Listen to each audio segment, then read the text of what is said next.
अयोध्या मामले की सुनवाई पूरी हो गई है। अगले महीने नवंबर च फैसला आने की उम्मीद है।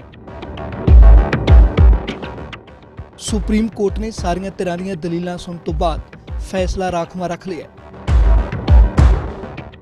चीफ जस्टिस रंजन गोगोई 17 नवंबर को रिटायर्ड हो रहे हैं। अजिहे च उम्मीद है कि फैसला 17 नवंबर तो पहला आ जाएगा। 40 दिनों की रोजाना सुनवाई तो बाद हिंदू धिर के वकील वरुण सिन्हा ने कहा कि उन्हें अपना पक्ष रख दिता है और हुण फैसला अदालत के हाथ है। जो भी फैसला आएगा वो सारियां धिरां नूं मनना पवेगा।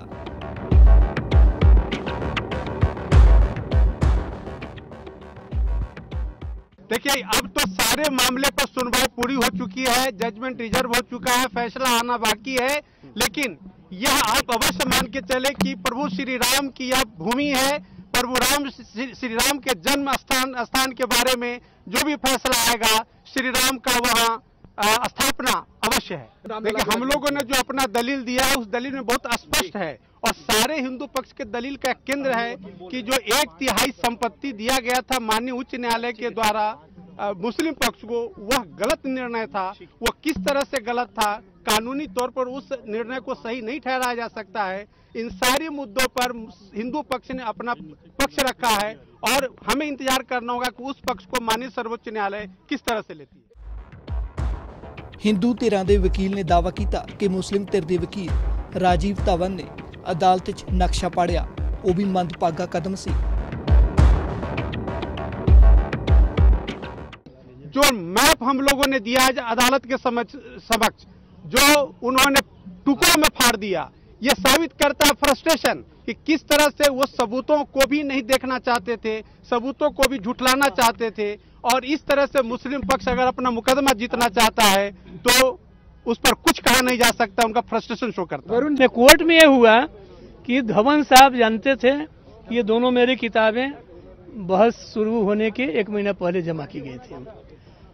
यह किताब उसमें है, मेरी किताब में इसका नक्शा है, लेकिन ये आर्किटेक्ट द्वारा बनाया नहीं गया है। जब बार बार ये सुप्रीम कोर्ट से आ रहा था कि तो मैंने सोचा कि सुप्रीम कोर्ट को मैं आर्किटेक्ट से के आधार पर ये लंबाई चौड़ाई सब सही हो दूँ।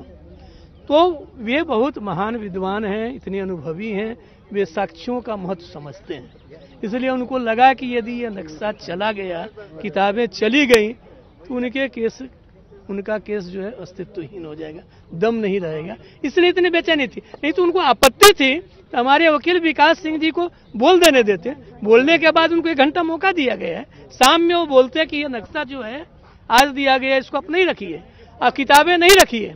हमारे वकील को नहीं बोलने दे रहे थे कि सुप्रीम कोर्ट का ऑर्डर है 14 मार्च 2017 का कि यदि हमने डाला था तो नहीं स्वीकार हुआ, लेकिन ऑर्डर उसमें है कि यदि कोई पक्षकार, नियमित पक्षकार कोई डालता है तो कोर्ट उसको स्वीकार करेगा। हुण उम्मीद यही है कि 17 नवंबर तो पहला सुप्रीम कोर्ट अपना फैसला सुना देगा।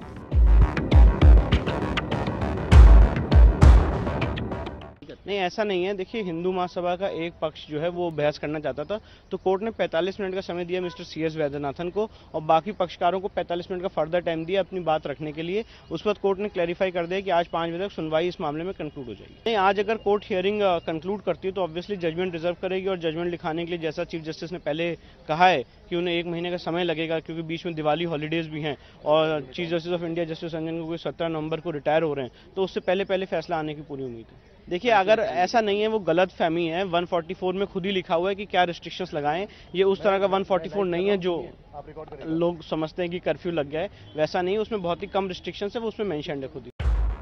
मुस्लिम धिरां भी सुप्रीम कोर्ट की रोजाना हुई सुनवाई तो खुश ने, जिन्हां नूं उम्मीद है कि फैसला उन्हां दे पक्ष च आवेगा। नहीं, हमें अच्छा लगता है कि CGI ने बहुत मेहनत करके और 39 दिन सुनवाई करके और तफसील से बहस को सुना है तमाम फरीक़ों के। हमें उम्मीद है कोई ना कोई फ़ैसला अच्छा ज़रूर आएगा। और हमें ये भी लगता है कि अगर खुसूसी इख्तियारात का इस्तेमाल करते हुए अगर सुप्रीम कोर्ट चाहेगा तो वो स्टेटस को भी रख सकता है। अगर दोनों तरफ आस्था का सवाल है, वो कहते हैं हमें आस्था, वो कहते हैं हमें आस्था, और हो सकता है कि आर्गूमेंट्स में भी कहीं ना कहीं कोई ऐसे शुबा रह गया हो तो कोर्ट अपने खुसूसी इख्तियारात का इस्तेमाल करते हुए ये भी कर सकता है कि उसको एज इट इज़ रखा जाए, स्टेटस को रखा जाए और वहाँ पर किसी भी पार्टी को किसी भी तरह के कंस्ट्रक्शन की इजाज़त न दी जाए। उससे भी शांति बनी रहेगी।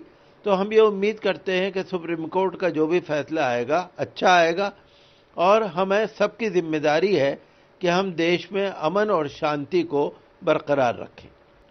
नहीं, ये अच्छा कदम है। धारा 144 वहाँ लगाई गई, ये अच्छी बात है। हर तरफ अमन हो, शांति हो और कानून का पालन हो, ये ज़रूरी है। और जो भी हुकूमत हो उसको ये चाहिए कि इंतज़ाम अच्छा करे, कानून की बालादस्ती बरकरार रहे। तो 144 नाफिज हुई है, ठीक है, और जो भी इसका उल्लंघन करे उनके खिलाफ कार्रवाई भी होनी चाहिए और हर तरफ शांति रहे, माहौल अच्छा रहे, इसके लिए हर सरकार को कोशिश करनी चाहिए। ਸੁਭਾਵਿਕ ਹੈ ਫੈਸਲਾ ਇਤਿਹਾਸਕ ਹੋਵੇਗਾ। ਅਜਿਹੇ 'ਚ ਸਭ ਦੀ ਨਜ਼ਰ ਦੇਸ਼ ਦੀ ਸਰਵਉੱਚ ਅਦਾਲਤ ਤੇ ਹੈ।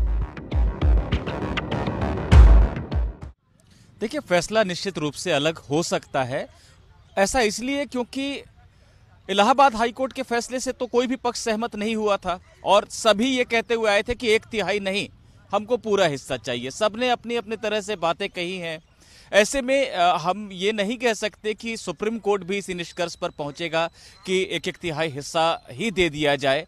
हो सकता है कि आर या पार की सूरत में भी फैसला आ सकता है।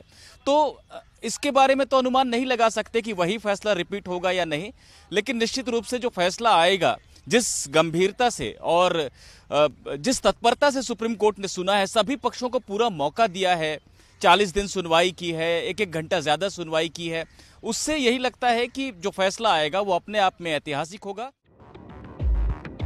फैसले के मद्देनजर उत्तर प्रदेश 'ਚ सुरक्षा ਵਧਾ ਦਿੱਤੀ गई है। 3 नवंबर तक फील्ड अफसरां ਦੀਆਂ ਛੁੱਟੀਆਂ ਰੱਦ ਕਰ ਦਿੱਤੀਆਂ ਗਈਆਂ ਨੇ। करीब 1000 वाधू जवानों को तैनात किया जा रहा है। 10 दसंबर तक लिए अयोध्या 'ਚ धारा 144 ला दी गई है। अजिहे 'ਚ सारियां धिरां ਵੱਲੋਂ शांति की अपील की जा रही है ਅਤੇ सुप्रीम कोर्ट के सुप्रीम फैसले के सम्मान लिए सब नूं गुजारिश हो रही है। पंजाब दी हर वड्डी खबर दे लई एबीपी सांझा ते जाके बेल आइकन दबाओ ते एबीपी सांझा नूं सबसक्राइब करो। देश दुनिया दी हर वड्डी खबर तुहाडे अपने भरोसेयोग चैनल एबीपी सांझा ते। तुसी वेख रहे हो एबीपी सांझा, जोश, जज्बा, जुनून।